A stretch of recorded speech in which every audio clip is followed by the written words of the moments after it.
Actual గా జగన్మోహన్ రెడ్డి ఉన్నప్పుడు మనకి ఆరోగ్యశ్రీతో అందరినీ కాపాడాడు కోవిడ్ టైంలో గానీ నార్మల్ లో. అది కాకుండా మనకి పిహెచ్సీలంతా రెనోవేట్ చేశారు, అర్బన్ హెల్త్ సెంటర్లు ఇచ్చారు మున్సిపాలిటీకి. అలాగే మనకి నగర్లో 100 bedded hospital with dialysis centre ఇచ్చారు. ఈ రోజు ఆరోగ్యశ్రీ తీసేశారు, హాస్పిటల్లో మందులు లేవు, ఇంజక్షన్లు లేవు, మనం వెళ్తే బయట కొనుక్కోరమ్మంటున్నారు.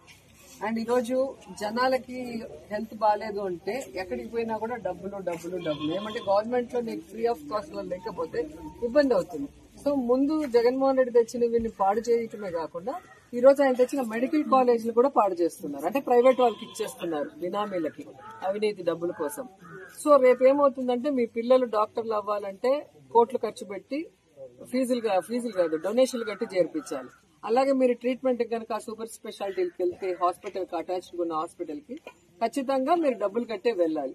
సో ఇది జగన్మోహన్ రెడ్డి 17 మెడికల్ కాలేజీలు పేదవాళ్ల కోసం ఫ్రీ ఆఫ్ కాస్ట్ లో వాళ్ళకి వైద్యాన్ని అందించాలి, పేదవాళ్లు కూడా డాక్టర్లు అవ్వాలన్న ఉద్దేశంతో. సో ఈ రోజు ప్రైవేటీకరణ చేయడాన్ని వ్యతిరేకిస్తున్నాం. ఇది గవర్నమెంట్ గానే ఉండాలి అని ప్రజలతో మనం అందరితో మాట్లాడి సంతక సేకరణ చేసి గవర్నర్ కి ఇస్తున్నాం. సో దాంట్లో మీరు కూడా పాల్గొంటారంటే సంతకం పెట్టండి. మీ పేరు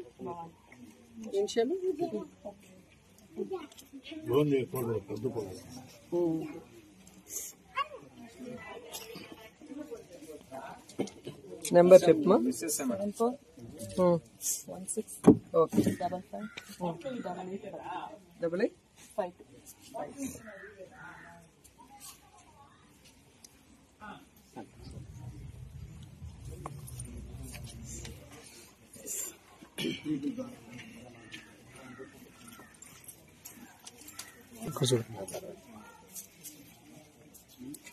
88.